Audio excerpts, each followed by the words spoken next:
Hi guys, welcome back to Irfan review. இந்த வீடியோவில் என்ன படத்தோட ரிவ்யூ பார்க்க வந்திருக்குன்னா, இந்த வாரம் தேட்டர் ரிலீஸ் ஆகி ரொம்ப சக்ஸஸ்ஃபுல்லாக ஓடி இருக்க தலைவன் தலைவி இந்த படத்தோட ரிவ்யூ தான் பார்க்க வந்திருக்கோம். தலைவன் தலைவி படத்தை பார்த்துட்டு வந்தோன்னே சூடாக ரிவ்யூ ஸ்டார்ட் பண்ணிடலாங்க. படம் பார்த்தது எப்படி இருக்குன்னு சொல்லி கேட்டிங்கன்னா, ரொம்ப நாள் கழித்து படம் முழுக்க சிரிச்சனா அது தலைவன் தலைவி இந்த படத்தில் தாங்க. பாண்டியராஜன் இயக்கத்தில் இந்த படம் உருவாயிருக்கு. சந்தோஷ் நாயரன் இசையை அமைச்சிருக்காங்க. பர்ஃபெக்டாக இருக்குன்னு சொல்லாங்க. ஒரு படத்தோட ஒன்லைன் ஸ்டோரி என்னென்னு பார்க்குறதுக்கு முன்னாடி திரும்ப சொல்லிடுறேன். யாரும் சேனலுக்கு வந்திருக்கீங்கன்னா சப்ஸ்கிரைப் பண்ணிக்கோங்க. நான் பேசுறது கொஞ்சம் ஹானஸ்ட்டாகவே இருக்கும், கொஞ்சம் என்ஜாய் பண்ணுற மாதிரி இருக்குன்னு சொல்லாங்க. இப்போ வாங்க ஸ்டோரி லைனுக்குள்ளே போயிடலாம். நார்மலாக நம்ம விஜய் சேதுபதியும் நம்ம நித்யா மேனன் ஹீரோயின் 2 பேர் கல்யாணம் பண்ணிக்கிறாங்கன்னே சொல்லாங்க. கல்யாணம் பண்ணதுக்கப்புறம் அவங்க ஹீரோயின் பார்த்திங்கன்னா நம்ம ஹீரோ வீட்டுக்கு வராங்க. அங்கே பார்த்திங்கன்னா மாமியாரும் மருமகனும் 2 பேர் சண்டை போட்டுக்கிறாங்க. சண்டை போட்டு அடிக்கடி வீட்டுக்கு போகிறது இந்த மாதிரி. அதாவது நான் 3 நாள் புருஷன் வீட்டில் இருக்கிறது, 4 நாள் பொண்டாட்டி வீட்டில் இருக்கிறது, அந்த மாதிரி நித்தியமன் பண்ணிகிட்டே இருப்பாங்க. இது ஒரு கட்டத்துக்கு மேலே டைவர்ஸ் வரையும் போகும். டைவர்ஸ் வாங்கிட்டு இவங்க 2 பேர் பிரிகிறாங்களா இல்லை 2 பேர் ஒன்று சேர்றாங்களா இந்த படத்தோட ஆன்லைன் ஸ்டோரின்னு சொல்லாங்க. கிட்டத்தட்ட ஒரு 2.5 மணி நேரம் நினைக்கிறேங்க. பயங்கரமாக குலுங்க சிரிச்சனே சொல்லலாம். யோகி பாபு, அப்புறம் லொல்லு சபா, இந்த மாதிரி படத்தில் ஒரு மெயினான ஆளுகளாக இருக்காங்க. அவங்க தாங்க இந்த படத்தில் செம்ம ஹைலைட்டாக நடிச்சிருக்காங்க. அதே மாதிரி இடையில அந்த ஹைலைட்டான விஷயம் யார் கொடுக்குறான்னு சொல்லி கேட்டிங்கன்னா, நித்யா மேனனும் விஜய் சேதுபதியும் தாங்க. 2 பேரும் மிரட்டி விட்டுட்டாங்கன்னே சொல்லலாம். படம் ஸ்டார்டிங்லேருந்து எண்டிங் வரையும் சிரிச்சுக்கிட்டே இருப்பீங்க. சிரிப்புக்கு பஞ்சமே இருக்காதுங்க. எந்த இடத்துலையுமே இப்படின்னு எந்திரிச்சு போயிடலான்ட்டு தோணவே தோணாது. ஏன்னா அந்தளவு வைப்பாக இருக்குன்னு சொல்லாங்க. பாண்டியராஜன் அவங்க எடுத்தால் கண்டிப்பாக ஒரு குடும்பங்கள் பார்க்குற மாதிரி தான் எடுத்திருப்பாங்க. அதே மாதிரி தாங்க இந்த படத்தை எடுத்திருக்காரு.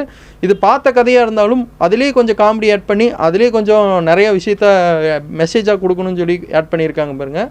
அதுக்கு ஒரு ஹேண்ட்ஸ்அப்னு சொன்னாங்க. சூப்பராக இருந்துச்சு படம். எனக்கு ரொம்ப பிடிச்சதுங்க. ஒவ்வொரு சீனாக பார்க்கும்போது உண்மையாக சூப்பராக இருந்துச்சு. நம்ம விஜய் சேதுபதி அவங்க பார்த்தீங்கன்னா புரோட்டா மாஸ்டராக இருப்பாங்க. கல்யாணம் பண்ணும்போதே புரோட்டா மாஸ்டர் தான் சொல்லுவாங்க. அதே மாதிரி ஏதோ 2 டிகிரி முடிச்சிருக்கேன்னு சொல்லுவாங்க.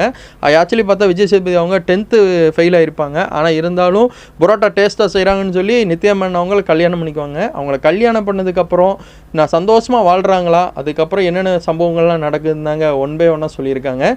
கோயில் ஷாட் தாங்க ஃபஸ்ட்டு ஆரம்பிக்கும். அங்கே தாங்க படமே எண்டிங் ஆகும். ஐயோ செம்மையாக இருந்துச்சுன்னு சொல்லாங்க. ஆனால் ஒரு ஸ்க்ரீன் பிளேவை இந்த அளவு ஸ்ட்ராங்காக கொண்டு வர முடியும்னா அது பாண்டியராஜனால் மட்டும்தாங்க முடியும். உண்மையாங்க மிரட்டி விட்டுருக்காருங்க. ஒரே ஸ்க்ரீன் பிளே, அதுக்குள்ளே நடந்த ஒரு சம்பவ கதை உண்மையாக நல்லா இருந்துச்சு. உண்மை தான். ஏன்னா புருஷன் முன்னாடி அவங்க வாட்டுக்கு கல்யாணம் பண்ணி விட்டால் அவங்க வாட்டுக்கு அவங்களோட வாழ்க்கையை பார்த்துட்டு சந்தோஷமாக போவாங்க. நல்லது கெட்டது எல்லாமே தெரிஞ்சுக்கிட்டு போவாங்க. இந்த மாமியார்காரிங்கன்னு ஒருத்தவங்க இருக்காங்க பாருங்கள். அவங்க அது பண்ணாது இது பண்ணாதுன்னு தன்னோட ஒய்ஃபோட அம்மாவும் ஒன்று சொல்லுவாங்க.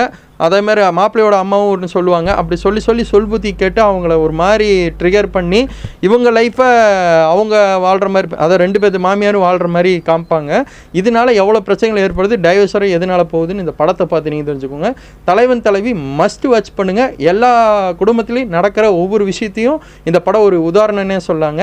நிறையா விஷயம் பக்கத்துலேயும் இந்த மாதிரி படம் நிறையா இந்த மாதிரி மெசேஜாக படம் கொடுக்குற மாதிரி நிறையா படம் எடுக்கணும் பாண்டியராஜன். ஒரு வாழ்த்துக்களும் கொடுத்துடலாம். தலைவன் தலைவி கண்டிப்பாக குடும்பத்தோடு பார்த்து என்ஜாய் பண்ணுங்கள். பயங்கரமான ஒரு மூவிங்க. இந்த படத்துக்கு நான் கொடுக்க ஸ்டார் 10 out of 9.8ங்க. உண்மையாக வேறு லெவல்னே சொல்லலாம். படம் சூப்பராக இருந்துச்சு.